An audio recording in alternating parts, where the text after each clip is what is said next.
भदोई हज committee of India Uttar Pradesh राज्य हज कमेटी लखनऊ द्वारा भदोई के मदरसा मदीनतुल इल्म में ट्रेनिंग कैंप में हाजियों का स्वागत करते हुए हाजी साहिबान को ट्रेनिंग देते हुए इंडिया से लेकर सऊदी अरब तक हाजियों को पूरा अरकान के बारे में सारी चीज मौलाना कारी अब्दुल समद बारी से हाजियों को ट्रेनिंग दी गई।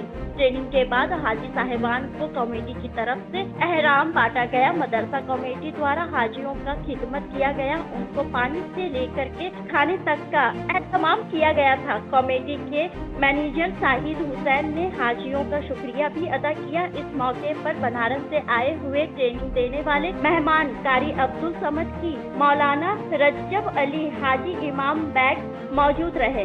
भदोई से शमसुद्दीन वारसी की रिपोर्ट। कारी अब्दुल समद साहब, चूँकि आज जिले के हाजियों का आपके मदरसे मदीनतुल इल्म में ट्रेनिंग था, क्या कहना चाहेंगे ऐसे मौके पर? ऐसे मौके पर ख़ासकर हाजियों को और अपने पूरे शहर के रहने वालों को सबसे पहले इस मुबारक पवित्र सफ़र की खूब मुबारकबादी और बधाई कि अल्लाह के पवित्र घर के लिए यहाँ से चुनाव हुआ अल्लाह की तरफ से 86 लोगों का।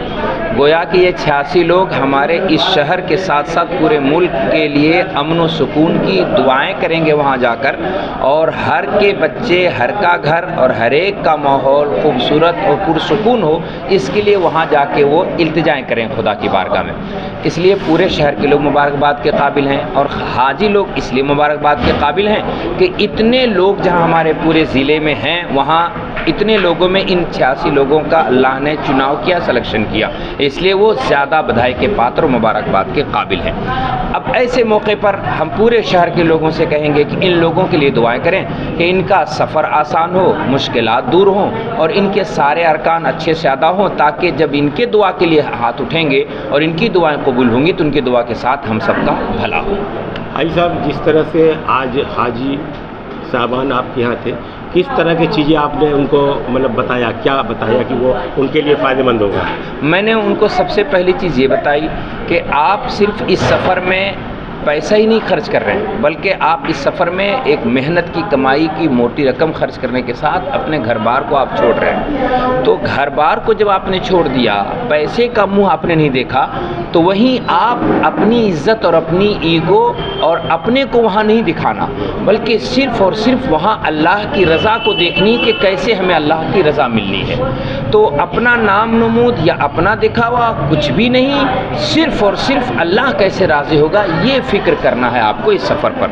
अब जब ये फ़िक्र रहेगी तो हर काम को आप दिल से करेंगे और फिर अच्छे से करेंगे और लगन से करेंगे, और कोई भी काम जब हम अच्छे से करते हैं तो उसका परिणाम और उसका नतीजा हमको अच्छा मिलता है। लिहाजा हम जब जितनी कुर्बानी दे रहे हैं, मेहनत कर रहे हैं, तो हमें चाहिए कि अपनी नीयत को भी खूब पाक कर लें और सिर्फ अल्लाह को राज़ी करने के लिए, उसके रसूल को खुश करने के लिए सफ़र करें। ये मैंने बेसिक उन्हें बताया। उसके बाद फिर वहाँ के सारे जो फॉर्मेलिटीज़ हैं, जो तरीक़े हैं, उसको मैंने डिटेल और तफसील से बताया। हाजी साहब, चूँकि आप भी माशाल्लाह हज कर चुके हैं, उम्रा भी कर चुके हैं, बगदाद भी जा चुके हैं, एक हाजी जब अपना कीमती पैसा और मेहनत का पैसा लगा के जब उस घर को जाता है, तो जब वो आता है तो उसको किस तरह से अपनी ज़िंदगी जीना चाहिए? बहुत अच्छा, ये बहुत अहम सवाल किया आपने, बहुत अहम सवाल। अल्लाह के रसूल सल्लल्लाहु अलैहि वसल्लम ने फरमाया कि हज कबूल हो और हज कबूल ना हो, ये दो बातें होती हैं। अब हज कबूल हो इसकी पहचान क्या होगी, हज कबूल ना हो उसकी पहचान क्या होगी? तो जो हदीस पाक के मज़मून से हमारे सामने वाज़ेह बात आती है, तो हज कबूल हो इसका मतलब ये हुआ कि बंदे ने वहाँ जाकर अपनी पुरानी ज़िंदगी को बदला है, चेंज किया है। यानी पुरानी ज़िंदगी गुनाहगार थी, वहाँ जाकर उन्होंने उसे पाक किया। चुनांचे नबी ने फरमाया, मन हज्जा वलम यरफुस वलम यफसुक फ़कअन्नमा वलिदत उम्मुहु हादल यौम। जिसने हज उम्रा किया और उसने अपने ज़बान को भी और अपने शर्मगाह को भी गुनाह से बचाया, तो वो ऐसा है गोया कि आज ही उसकी माँ ने उसे जन्म दिया है। यानी देखने में भी खूबसूरत कि बच्चा सब कोई देखना चाहता है और गुनाह से भी पाक और صاف۔ تو جب بندہ گناہ اور پاک صاف کرنے والا حج کیا ہے تو آنے کے بعد اس کا نتیجہ یہ ہونا چاہیے کہ بندہ اب گناہ کے قریب نہ جائے، جہاں اللہ کی عبادتیں کرے وہیں بندے کا بھی حق ادا کرے، بڑوں کی عزت کرے، چھوٹوں پر شفقت کرے، رشتہ دار اور خاندان کے ساتھ احترام اور لحاظ کا برتاؤ کرے، تاکہ بندوں میں بھی کسی کو اس سے تکلیف نہ ہو اور نہ خدا کو تکلیف ہو۔ تو گویا کہ اس طرح کی زندگی جب آنے والا حاجی جیتا ہے تو آسانی سے سمجھ سکتے ہیں کہ اس کا حج قبول ہو گیا اور اس کی زندگی میں تبدیلی اور چینجنگ آ گئی۔ آخری میں کیا کہنا چاہیں گے جو حجاج جا رہے ہیں حاج؟ میں اب حجاج سے گزارش کرنا چاہوں گا کہ بہت سارے لوگ روتے بلکتے دنیا سے چلے جاتے ہیں اور یہ سفر کا موقع انہیں نہیں مل پاتا۔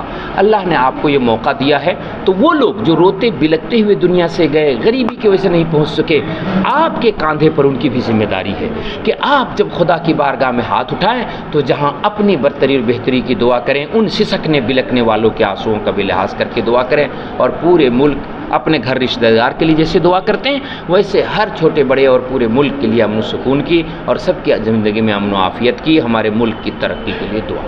بہت بہت شکریہ۔